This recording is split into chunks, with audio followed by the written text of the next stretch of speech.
ଦେଇଛନ୍ତି ଅନୁଗ୍ରହରେ। ଆଉ ପ୍ରଭୁ ଆମମାନଙ୍କୁ ତମେ ପଢେଇ ଦେଲେ ପ୍ରାର୍ଥନାରେ, ଉପାସନାରେ, ପୁଣି ଆମଙ୍କର ବାଇବେଲ ପଠନରେ। ସେଥିପାଇଁ ପ୍ରଭୁଙ୍କୁ ଧନ୍ୟବାଦ ଦେଇ ଆସନ୍ତୁ ପ୍ରଭୁଙ୍କ ଚରଣ ତଳେ ସମର୍ପଣ ହବା ଆଉ ପ୍ରଭୁଙ୍କ ଠାରୁ ମାଗିବା। ଧନ୍ୟବାଦ ଧନ୍ୟବାଦ ଧନ୍ୟବାଦ ଧନ୍ୟବାଦ ଧନ୍ୟବାଦ ପ୍ରଭୁ, ତୁମେ ମହାନ ନାମରେ ଧନ୍ୟବାଦ ଦେଉଛି ଆମମାନଙ୍କୁ ଉପସ୍ଥିତ କରାଇ ସମୟରେ ତୁମଠାରେ ସମର୍ପିତ ହେଉଛି। ପ୍ରଭୁ ତୁମେ ମୁଖ ଦେଇ କଥା କୁହ। ପ୍ରଭୁ ମୁଁ ଅଯୋଗ୍ୟ ହେଲେ ମଧ୍ୟ ତୁମେ ବ୍ୟବହାର କରୁଛ, ସେଥିପାଇଁ ଧନ୍ୟବାଦ। ତୁମେ ଯୋଗ୍ୟ ମଣିଲ, ସେଥିପାଇଁ ଧନ୍ୟବାଦ। ପ୍ରଭୁ ବିଶ୍ୱାସୀ ଭାଇ ଭଉଣୀ ସମସ୍ତଙ୍କ କର୍ମକୁ ତୁମେ ମୁକ୍ତ କର। ଆଜି ଯୋଉ ବିଷୟ ତୁମେ ରଖିଅଛ ଶୁଣିବା ପାଇଁ ପ୍ରଭୁ, ତୁମେ ପ୍ରଭୁ ଅନେକ ଫଳ ଫଳୁ ବୋଲି ସମସ୍ତଙ୍କ ହୃଦୟରେ ବିଶ୍ୱାସରେ ସେମାନେ ବଢନ୍ତୁ ବୋଲି ପ୍ରାର୍ଥନା କରୁଛୁ। ପ୍ରଭୁ ତୁମେ ହିଁ କଥା କୁହ ଏବଂ ତୁମେ ହିଁ ଆଗକୁ ବଢେଇ ନିଅ ବୋଲି କ୍ଷୁଦ୍ର ପ୍ରାର୍ଥନା ପ୍ରିୟ ପୁତ୍ର ପ୍ରିୟ ଯୀଶୁଙ୍କ ନାମରେ ମାଗୁଛି, ଆମେନ୍। ବାକ୍ୟ ଆମେ ପଢିବା। ପ୍ରଭୁ ଯାହା ଆମମାନଙ୍କ ନିମନ୍ତେ ରଖିଅଛନ୍ତି କେହି ଜଣେ ସାହାଯ୍ୟ କରିବେ ମତେ ପଢିବାରେ, ତାହା ହଉଛି ଏପ୍ରି 12 ପର୍ବରୁ 5 ପଦ ଏବଂ 6 ପଦ। ଏପ୍ରି 12 ପର୍ବର 5 ପଦ ଏବଂ 6 ପଦ। ଆଉ ପୁତ୍ରମାନଙ୍କ ପରି ତୁମ୍ଭମାନଙ୍କ ପ୍ରତି ଉକ୍ତ ଏହି ଉତ୍ସାହ ବାକ୍ୟ ଭୁଲିଅଛ। ହେ ମୋର ପୁତ୍ର, ପ୍ରଭୁଙ୍କ ଶାସନକୁ ଲଘୁ ଜ୍ଞାନ କର ନାହିଁ, କିମ୍ବା ତାହାଙ୍କ ଦ୍ୱାରା ଅନୁଯୋଗ ପ୍ରାପ୍ତ ହେବା ହେଲେ କ୍ଳାନ୍ତ ହୁଅ ନାହିଁ। କାରଣ ପ୍ରଭୁ ଯାହାକୁ ପ୍ରେମ କରନ୍ତି ତାହାକୁ ଶାସନ କରନ୍ତି, ପୁଣି ଯେଉଁ ପୁତ୍ରକୁ ସେ ଗ୍ରହଣ କରନ୍ତି ତାହାକୁ ପ୍ରହାର କରନ୍ତି। ଆମେନ୍। ଏଠାରେ ଲେଖା ଅଛି ଯେ ଆଉ ପୁତ୍ରମାନଙ୍କ ପ୍ରତି ତୁମମାନଙ୍କ ପ୍ରତି ଉକ୍ତ ଏହି ଉତ୍ସାହ ବାକ୍ୟ ଭୁଲିଅଛ। ପ୍ରଭୁ ଆମମାନଙ୍କୁ କିଛି କହୁଅଛନ୍ତି ଯେ ତୁମେ ଉତ୍ସାହଜନକ ବାକ୍ୟ ଗୋଟେ ଭୁଲି ଯାଇଅଛ, ଯାହାକି ହଉଛି ହେ ମୋର ପୁତ୍ର, ପ୍ରଭୁଙ୍କ ଶାସନକୁ ଲଘୁ ଜ୍ଞାନ କର ନାହିଁ, କିମ୍ବା ତାହାଙ୍କ ଦ୍ୱାରା ଅନୁଯୋଗ ପ୍ରାପ୍ତ ହେଲେ କ୍ଳାନ୍ତ ହୁଅ ନାହିଁ। ପ୍ରଭୁ ଆମମାନଙ୍କୁ ଶାସନ କରନ୍ତି ଏବଂ ତା ବିଷୟରେ ପଛରେ ଲେଖା ଅଛି କାହିଁକି ନା 6 ପଦରେ ଲେଖା ଅଛି, କାରଣ ପ୍ରଭୁ ଯାହାକୁ ପ୍ରେମ କରନ୍ତି ତାହାକୁ ଶାସନ କରନ୍ତି, ପୁଣି ଯେଉଁ ପୁତ୍ରକୁ ସେ ଗ୍ରହଣ କରନ୍ତି ତାହାକୁ ପ୍ରହାର କରନ୍ତି। ହାଲେଲୁୟା। ଏଇ ବିଷୟଟା ଶାସନ ବିଷୟ ଆସିବା ସମୟରେ କେବେ ବି ଏଇଟା ଉତ୍ସାହଜନକ ହୋଇନଥାଏ। ଯଦି ଆମକୁ ଜଣେ କହିବ କି ଆଜି ତୋତେ ଖାଇବାକୁ ଦିଆଯିବନି କି ତୋର ପେଟ ଖରାପ ଅଛି, ସେ ତ ଘରେ ଯଦି କହିବେ ଏ ପ୍ରକାର ତ ଆପଣଙ୍କୁ ଖରାପ ଲାଗିବ। କିମ୍ବା କୌଣସି ପ୍ରକାର ଯଦି କୌଣସି ବିଷୟକୁ ବାରଣ କରାଯିବ ତାହେଲେ ଆମକୁ ଖରାପ ଲାଗିପାରେ। ଯେ କୌଣସି ପ୍ରକାର ଶାସନ ହଉ, ଆମ ପିତାମାତାଙ୍କ ଦ୍ଵାରା ହଉ, କିମ୍ବା ଆମର ଗୁରୁଜନ ମାନଙ୍କ ଦ୍ଵାରା ହଉ, କିମ୍ବା ଆମେ ସାନବେଳେ ଯେତେବେଳେ ଆମେ ସ୍କୁଲ ଯାଉଥିଲୁ ସେତେବେଳେ ଆମେ ଟିଚର ମାନଙ୍କ ଦ୍ଵାରା ଆମେ ବହୁତ ଶାସନ ପାଉଥିଲୁ, ଏବଂ ଯେତେବେଳେ ସେମାନେ ବାଡି ବ୍ୟବହାର କରୁଥିଲେ ସେତେବେଳେ ଆମେ ଶାସନ ପାଉଥିଲୁ। କିନ୍ତୁ ଯେକୌଣସି ଶାସନ ହଉ ଆମକୁ କେବେ ବି ଭଲ ଲାଗେନି, କାରଣ ଶାସନଟା ଅତ୍ୟନ୍ତ ବାଧାଜନକ ହେଇଥାଏ। ଆମ ଶରୀର ପାଇଁ ହଉ କିମ୍ବା ଆମ ମାନସିକ ହଉ, ଅନେକଙ୍କର ହୃଦୟରେ ମଧ୍ୟ ବାଧା ଦେଇଥାଏ କି ସେ ମତେ ଏଇ ପ୍ରକାର କାହିଁକି ଅନୁଯୋଗ କରୁଅଛନ୍ତି, ଉପଦେଶ ଦଉଛନ୍ତି। କିନ୍ତୁ ପ୍ରଭୁ ଏଟାର ବାକ୍ୟ କହୁଛନ୍ତି ଯେ ତୁମେ ଏଇ ଉତ୍ସାହଜନକ ବାକ୍ୟ ଭୁଲି ଅଛ। ପ୍ରଭୁଙ୍କ ପାଇଁ ଏଇଟା ଗୋଟେ ଉତ୍ସାହଜନକ ବିଷୟ, କାରଣ ପ୍ରଭୁ କହୁଛନ୍ତି ଆମେ ଯାହାକୁ ପ୍ରେମ କରୁଅଛୁ ତାକୁ ହିଁ ଆମେ ଶାସନ କରୁଅଛୁ, ଆଉ ଆମେ ଯୋଉ ପୁତ୍ରକୁ ଗ୍ରହଣ କରିଅଛୁ ତାହାକୁ ପ୍ରହାର କରୁଅଛୁ। ଯଦି ପ୍ରଭୁଙ୍କ ଆଡୁ ଏଇ ବାକ୍ୟ ଦେଖିବା ତ ପ୍ରଭୁ ନିଜେ କହୁଛନ୍ତି ମୁଁ ପ୍ରେମ କରୁଅଛି ସେଇଥିପାଇଁ ଶାସନ କରୁଅଛି। ହାଲେଲୁୟା। ପ୍ରଭୁ ଆମମାନଙ୍କୁ ପ୍ରେମ କରୁଥିବା ଯୋଗୁ ଆମମାନଙ୍କୁ ଶାସନ କରୁଅଛନ୍ତି। ଆଜି ଯଦି କୌଣସି ମନୁଷ୍ୟ ମାନଙ୍କର ଜୀବନରେ ଶାସନ, ପ୍ରଭୁ କିଛି ବିଷୟକୁ ବାରଣ କରିଛନ୍ତି, ପ୍ରଭୁ କିଛି ଗେଟ୍ ଗୁଡାକ ବନ୍ଦ କରୁଅଛନ୍ତି, ପ୍ରଭୁ କୌଣସି ଲୋକମାନଙ୍କୁ ଆମ ଜୀବନରୁ ନେଇ ଯାଉଅଛନ୍ତି, ସେମାନେ ଠିକ ହଉ ନଥାଇ ପାରନ୍ତି ପ୍ରଭୁଙ୍କର ପାଇଁ, କିମ୍ବା ପ୍ରଭୁଙ୍କର ଉଦ୍ଦେଶ୍ୟ ଆମ ଜୀବନରେ ସାଧନ ହଉ, କିମ୍ବା ଆଉ ସେଇ ବିଷୟ ପାଇଁ ପ୍ରଭୁ ଆମମାନଙ୍କୁ ଶାସନ କରୁଅଛନ୍ତି, କାରଣ ପ୍ରଭୁ ଆମମାନଙ୍କୁ ପ୍ରେମ କରୁଅଛନ୍ତି। ଯେତେବେଳେ ଆମେ ଶାସନ ପ୍ରାପ୍ତ ହଉ ସେତେବେଳେ ଆମମାନଙ୍କୁ ଯଦି ବା ସେଟା କଷ୍ଟକର ବୋଧ ହୁଏ, ଯଦି ବା ସେଇଟା ଆମମାନଙ୍କ ପାଇଁ ଉତ୍ତମ ଆମମାନଙ୍କୁ ସେଇ ସମୟରେ ଲାଗି ନପାରେ, କିନ୍ତୁ ପ୍ରଭୁ ଜାଣିଅଛନ୍ତି ସେ କାହିଁକି କରୁଅଛନ୍ତି। प्रभु आमको दुईटी विषय आमको सदाबले शिक्षा देवाक चाहती गोटे हूँ गोटे उत्तम विषय उत्तम जीवन पथ से देखा चाहती द्वितीय से आम को भूल पथरु गमन करिवारु रक्षा करने को चाहती दुईटी विषय गुड़िक से केवल एवं केवल से शासन द्वारा ही से करें आउ से आज आम को शासन करुछंती जेतेबेले आपण माने देखिबे जीवन रे कोनोसी विषय आसुथुबो अन्य माने से विषय करिवे आ तांको प्रति कोनोसी विपद घटिबो नाही किंतु आपण से विषय करूथिबे आ सेतेबेले आपनको प्रति विपद घटुथुबो किबा प्रभु आपनको गोटे पछाडु गोटे हाथ झिकिला भलिया लागिबो कि प्रभु ए विषय को मते बारण करछन अरे सिए तो करूची किंतु ताकू किछि होनी किंतु प्रभु मते कांकी सब विषय रे टोकुचंती रोकुचंती आ प्रभु मत विषय को फ्री करूना मो हैंड टा फ्री होनी तांको द्वारा कंट्रोल होची बोली कि जण भाभी पारथाय पारंती सेतबेले दुख करिवे नहीं किंतु उत्साहजनक विषय बोली प्रभु भाबी कि ए विषय करिवे जे वाक्य पढ़िबे आ भाबिबे आमे माने कदापि प्रभु आमान को प्रेम करुथुवा जोगु प्रभु शासन करूछंती आ धन्य प्रभुଙ୍କର प्रेम जदि आज प्रभुଙ୍କର प्रेम न थांता ताहाले आमे जीवित न थांतु प्रभुଙ୍କର प्रेम आमान ପାଇଁ बहुत बड़ विषय जीवन रे आ जगतर अन्य विषय को लाभ करबा अपेक्षा सेतिबे किछि विषय प्रभु शास्ति दियंती हालेलुया आ गोटे वाक्य पढ़िबा जे आमानकर कोन प्रभु चाहंती कि आमे शासन द्वारा माने शिखु देखिबा हितोपदेश 22 पर्वर 15 पद के जण पढ़िबारे साहाय्य करिवे हितोपदेश 22 रो 15 पिलार मनरे अज्ञानता बंद थाए पुणी शासन बाड़ी ताहा बाहर करी ताहा ठारू दूर करी दिए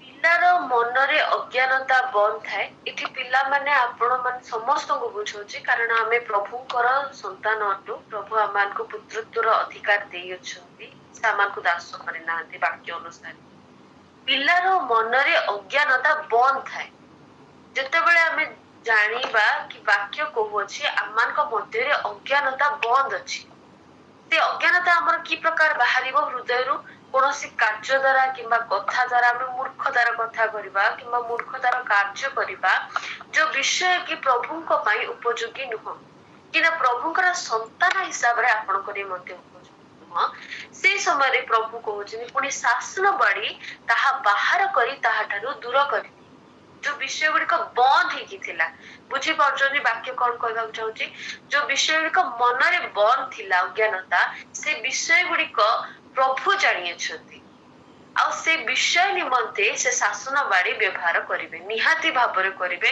कारण से शासन बाड़ी व्यवहार करिबा द्वारा आपणको मनर अज्ञानता मो मनर अज्ञानता दूर हे पारिबो एठारे कोनोसी विषय अलगा लेखा हैनी किंतु शासन बाड़ी लेखा है बाड़ी को हम समस्ते डरू किंतु आत्मिक भाव में जदि बुझा जाए ताहले प्रभु अनेक प्रकार डिसिप्लिन व्यवहार करती अनेकों जीवन रे जे प्रकार हमें बाइबल रे देखु हमें बाइबल वर्स देखिबानी किंतु जोसेफ को जीवन रे से गोटे बहुत बड़ उच्च पदवी को जीवा पूर्वरु प्रभु तांको सब प्रकार डिसिप्लिन मध्य नेले प्रभु गोटे तांको पिता तांको एते प्रेम करुथिले सब 12टी संतान मानक मध्य तांको बहुत प्रेम करुथिले से सबठु जो ओडिया रे हिंदी रे कहंती लाडला लाडला ठो आनी कि प्रभु तांको बंदी करले तांको चाकर अवस्था को नेले चाकर अवस्था रे तांको न्यून करले नम्र करले तांको बंदी करा गला एवं सी जो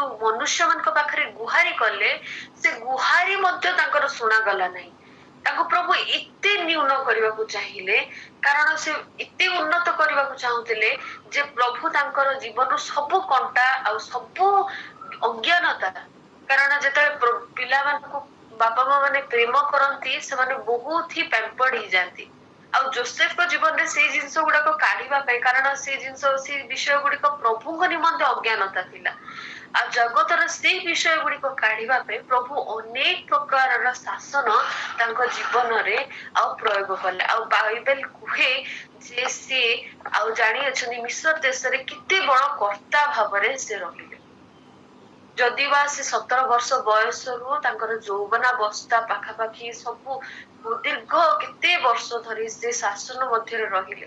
ଆଉ ଅନେକ ବର୍ଷ ପର୍ଯ୍ୟନ୍ତ ସେ ନିହାତି ଭାବରେ ଦୁଃଖୀ ଥିବେ ବାପା ମାଙ୍କଠୁ ଦୂରରେ, ଆଉ ନିଜ ଭାଇ ମାନଙ୍କ ଦ୍ଵାରା ସେ ପ୍ରତାରଣା ସହିଲେ ଏବଂ ସବୁ ବିଷୟ ତାଙ୍କୁ କେତେ ଆନ୍ଦୋଳିତ କରିଥିବ ମନରେ। ଆଉ ଅନେକ ଥର ସେ ଭାବିଥିବେ ଯେ ପ୍ରଭୁ ମୁଁ ହିଁ କାହିଁକି, 12 ଜଣ ଭାଇ ମାନଙ୍କ ମଧ୍ୟରେ ମୁଁ ହିଁ ଏ ପ୍ରକାର କାହିଁକି, ସବୁ ଭାଇ ମିଳିତ ଭାବରେ ସେଠାରେ ଅଛନ୍ତି, ମୁଁ ଏଇଠି ଛିନ୍ନ ଭିନ୍ନ ହେଇ ପଡିଛି ଏବଂ ମୁଁ ହିଁ ଏ ପ୍ରକାର ପିତୃହୀନ ଅବସ୍ଥାରେ ଅଛି ଏବଂ ମୁଁ ହିଁ ଏ ପ୍ରକାର ବନ୍ଦୀ ଅବସ୍ଥାରେ ଅଛି। କିନ୍ତୁ ଧନ୍ୟ ପ୍ରଭୁଙ୍କର ପ୍ରେମ, ପ୍ରଭୁ ତାଙ୍କର ସହବର୍ତ୍ତୀ ଥିଲେ ବୋଲି ବାଇବେଲରେ ଲେଖା ଅଛି ନା, ଆଉ ପ୍ରଭୁ ତାଙ୍କୁ ପ୍ରେମ କରୁଥିଲେ। ପ୍ରଭୁ ତାଙ୍କର ପ୍ରେମ କରିବା ଯୋଗୁ ତାଙ୍କୁ ଏଇ ପ୍ରକାର ଶାସନ କଲେ। ଆଉ ଯେତେବେଳେ ଆମେ ଶେଷରେ ଦେଖୁ, ଜୀବନର ଅନ୍ତରେ ଆମେ ଯେତେବେଳେ ଆସିକି ଦେଖିବା, ସେତେବେଳେ ସେ 12 ଜଣଙ୍କ ମଧ୍ୟରୁ ପ୍ରଭୁ ଆମକୁ ଛିଡା କଲେ ମିଶର ଦେଶରେ। ହାଲେଲୁୟା। 11 ଜଣଙ୍କୁ ଛିଡା କରିନାହାନ୍ତି, କାରଣ ପ୍ରଭୁଙ୍କର ଶାସନ ଆଙ୍କ ପ୍ରତି ଥିଲା, ପ୍ରଭୁଙ୍କର ପ୍ରେମ ତାଙ୍କ ପ୍ରତି ଥିଲା। ଆଉ ପ୍ରଭୁ ଯୋସେଫକୁ ଛିଡା କଲେ, ବହୁତ ଉଚ୍ଚକୁ ନେଲେ। ଆଉ ଛିଡା କରିକି 11 ଜଣଙ୍କୁ ମଧ୍ୟ ସେ ତାଙ୍କ ଦ୍ଵାରା ସାହାଯ୍ୟ ଦେଲେ। କିନ୍ତୁ ମୁଖ୍ୟ ବିଷୟ ହଉଛି ଯେ ସେ ତାଙ୍କୁ ଶାସନ ବହୁତ କରିଅଛନ୍ତି। ଆଜିର ଟପିକ ଯେହେତୁ ଶାସନ, ମୁଁ ସେଇ ବିଷୟରେ ହିଁ କହିବାକୁ ଚାହେଁ। ପ୍ରଭୁଙ୍କର ଶାସନ ଏବଂ ଅନୁଯୋଗ ବହୁତ ଅଲଗା ପ୍ରକାରର। ଆପଣ ମାନେ ମୁଁ ବୁଝିବାରେ ବହୁତ କଷ୍ଟ ହେଇପାରେ, ଆଉ ବୋଧହୁଏ ସମୟ ଏଇ ପ୍ରକାର କିମ୍ବା ଆମମାନଙ୍କ ଜୀବନ ଏଇ ପ୍ରକାର ଗତି ଚାଲିଥାଏ ଯେ ଆମେ ମାନେ ବୁଝି ନ ପାରୁ କି ପ୍ରଭୁ ଆମମାନଙ୍କ ପାଇଁ ଏଇ ପ୍ରକାର ବିଷୟ କାହିଁ କରୁଛନ୍ତି। ମୋ ପ୍ରାର୍ଥନା ଏଇ ବିଷୟ କାହିଁକି ଶୁଣୁନାହାନ୍ତି। ଅନ୍ୟମାନଙ୍କର ସେ ବିଷୟ ବହୁତ ଇଜି ହଉଛି, କିନ୍ତୁ ମୋ ଜୀବନରେ ବହୁତ କଷ୍ଟ ହଉଛି। ଆମେ ଜାଣିଲୁ ଆମ ମନରୁ ପ୍ରଭୁ ଅଜ୍ଞାନତା ଦୂର କରିବାକୁ ଚାହାନ୍ତି। ପ୍ରଭୁ ଆମମାନଙ୍କୁ ବହୁତ ପଲିଷ୍ଟ କରିବାକୁ ଚାହାନ୍ତି। ସୁନା ଯେପରି ମାନେ ନିଖୁନ୍ତ ପ୍ରଭୁ ଯେପରି ଥିଲେ, ଆମମାନଙ୍କୁ ମଧ୍ୟ ସେଇ ପ୍ରକାର କରିବାକୁ ଚାହାନ୍ତି। ହାଲେଲୁୟା। ପ୍ରଭୁ ଆମମାନଙ୍କର ଜୀବନ ଏଇ ପ୍ରକାର ବିଷୟ କରିବାକୁ ଯାଉଛନ୍ତି, ସେଥିପାଇଁ ଧନ୍ୟବାଦ। ଆଉ ଗୋଟେ ବାକ୍ୟ ଆମେ ପଢିବା, ହିତୋପଦେଶ 10:17 କାଢନ୍ତୁ। ହିତୋପଦେଶ 10:17।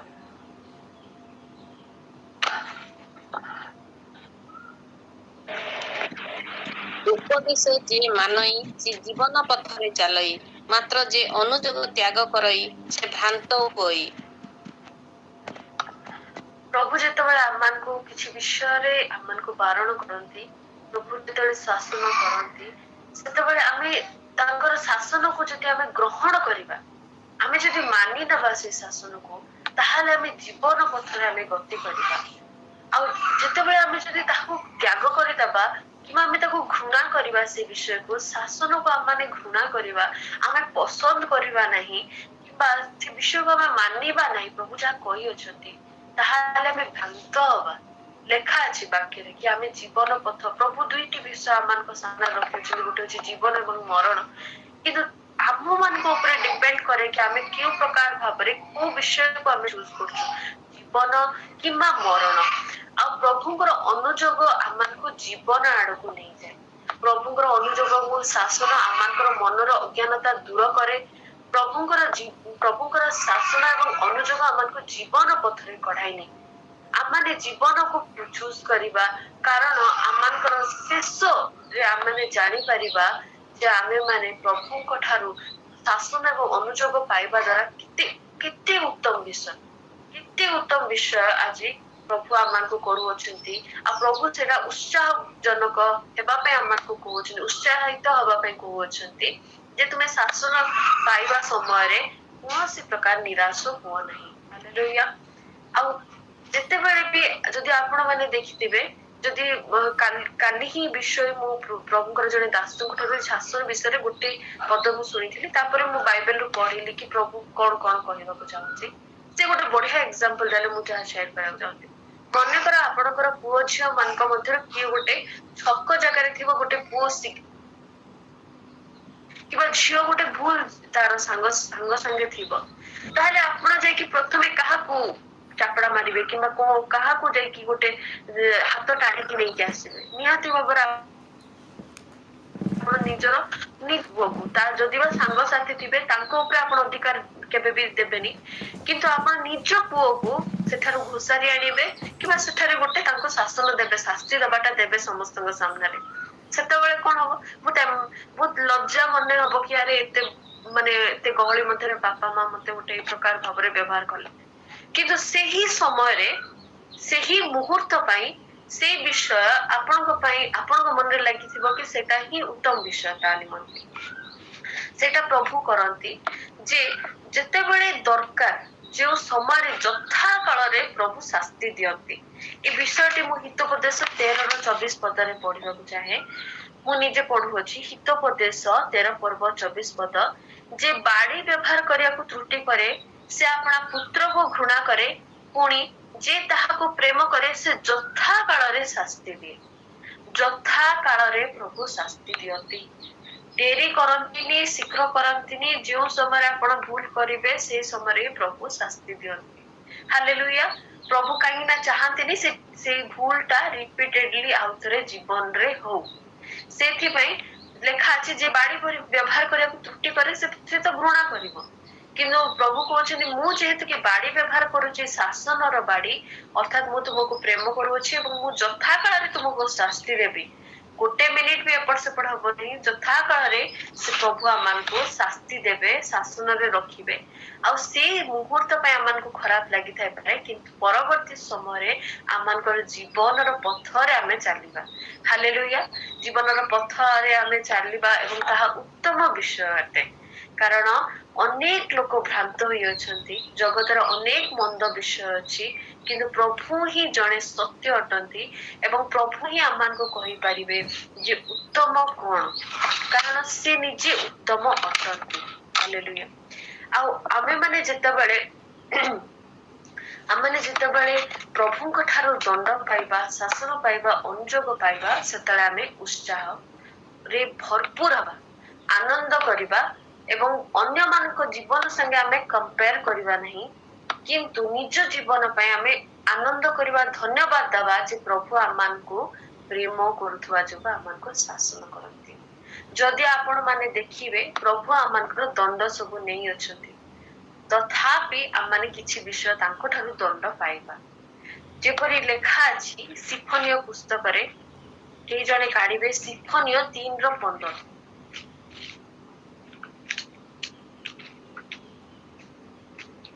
ସିଫନୀୟ 3:15।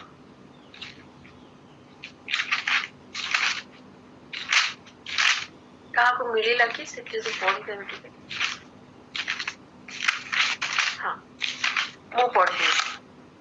ସିଫନୀୟ 3:15 ପଦରେ ଲେଖା ଅଛି, ସଦାପ୍ରଭୁ ତୁମ୍ଭର ଦଣ୍ଡ ସବୁ ଦୂର କରିଅଛନ୍ତି, ସେ ତୁମର ଶତ୍ରୁକୁ ଦୂର କରିଅଛନ୍ତି। ଇସ୍ରାଏଲ ରାଜା ସଦାପ୍ରଭୁ ତୁମ ମଧ୍ୟବର୍ତ୍ତୀ ଅଛନ୍ତି, ତୁମ୍ଭେ ଆଉ ଅମଙ୍ଗଳର ଭୟ ପାଇବ ନାହିଁ। ପ୍ରଭୁ ବହୁତ ବଡ ବଡ ଦଣ୍ଡ ଗୁଡାକ ତାଙ୍କ ନିଜ କ୍ରୁଶରେ ବହନ କରିଅଛନ୍ତି। ଯୋଉ ବିଷୟ ପାଇଁ ଆମେ ଜୀବନରେ ଶାସ୍ତି ପାଇଥାନ୍ତୁ, ପ୍ରକୃତରେ ନର୍କର ଯନ୍ତ୍ରଣା ମଧ୍ୟରେ ଯାଇଥାନ୍ତୁ, ସେ ବଡ ବଡ ଦଣ୍ଡ ଗୁଡିକ ପ୍ରଭୁ ତାଙ୍କ ନିକଟକୁ ନେଇ ଅଛନ୍ତି। ସେ ନିଜେ ସହି ଅଛନ୍ତି। ଆମର ସମସ୍ତ ଅପରାଧ ପାପ ପାଇଁ ପ୍ରଭୁ ନିଜେ ଆମମାନଙ୍କର ସମସ୍ତ ପ୍ରକାର ଦଣ୍ଡ ସହିଅଛନ୍ତି। ଲେଖା ଅଛି ସଦାପ୍ରଭୁ ତୁମର ଦଣ୍ଡ ସବୁ ଦୂର କରିଅଛନ୍ତି।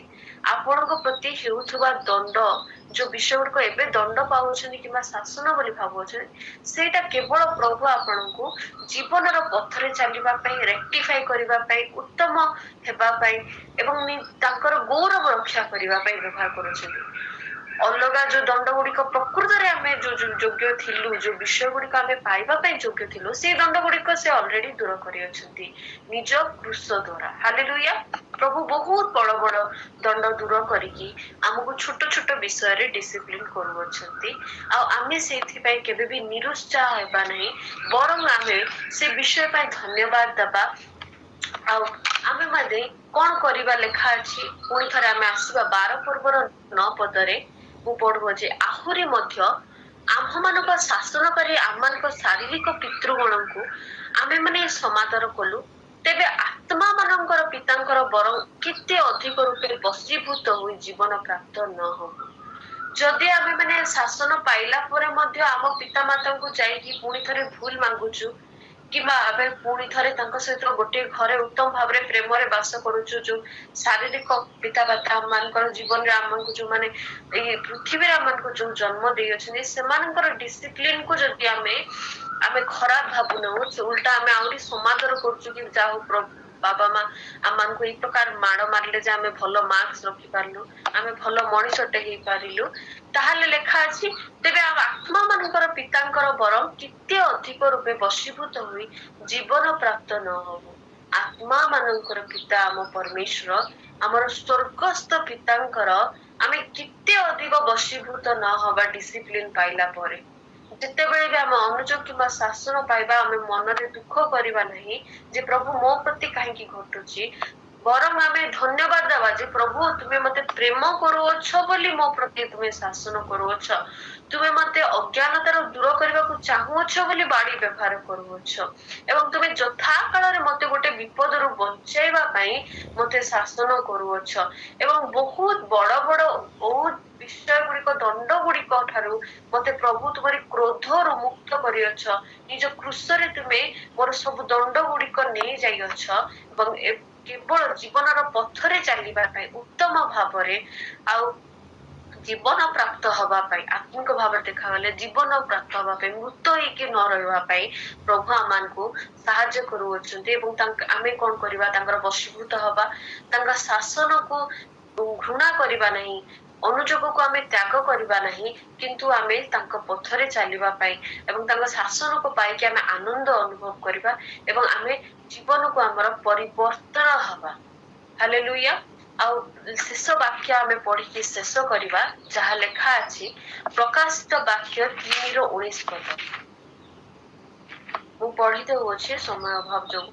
ପ୍ରକାଶିତ ବାକ୍ୟ 3:19, ଆମେ ଯେତେ ଲୋକଙ୍କୁ ଭଲ ପାଉ ସେମାନଙ୍କୁ ଅନୁଯୋଗ ଓ ଶାସନ କରିଥାଉ, ଅତି ଉଦ୍ଯୋଗୀ ହୋଇକି ମନ ପରିବର୍ତ୍ତନ କର। ପ୍ରଭୁ କେବଳ ଗୋଟେ ବିଷୟ ଚାହାନ୍ତି, ତାହା ହଉଛି ମନ ପରିବର୍ତ୍ତନ। ଆଉ ପ୍ରଭୁ ଆମମାନଙ୍କୁ ପ୍ରେମ କରୁଥିବା ଯୋଗୁ ପ୍ରଭୁଙ୍କୁ ଧନ୍ୟବାଦ। ଆଉ ଆଜି ଯୋଉମାନଙ୍କ ପ୍ରଭୁ ଆମମାନଙ୍କ ମଧ୍ୟରେ ଅନୁଯୋଗ ଏବଂ ଶାସନ କରୁଅଛନ୍ତି, ପ୍ରଭୁ ଚାହାନ୍ତି କି ଆମେ ଆମ ଜୀବନରେ କିଛି ଗୋଟେ ପରିବର୍ତ୍ତନ କରୁ, ଏବଂ ପ୍ରଭୁ ଆମମାନଙ୍କ ଜୀବନର ପଥରେ ଚଲେଇବା ପାଇଁ ଚାହାନ୍ତି, ଆମମାନଙ୍କୁ କେବେ ମଧ୍ୟ ଛାଡି ନାହାନ୍ତି। ସେଥିପାଇଁ ପ୍ରଭୁଙ୍କୁ ଧନ୍ୟବାଦ। ଆଜି କ୍ଷୁଦ୍ର ବାକ୍ୟ ପ୍ରଭୁ ସମସ୍ତଙ୍କୁ ଆଶୀର୍ବାଦ କରନ୍ତୁ। ଆମେନ୍। ଧନ୍ୟବାଦ ଭଉଣୀ। ପ୍ରମିତା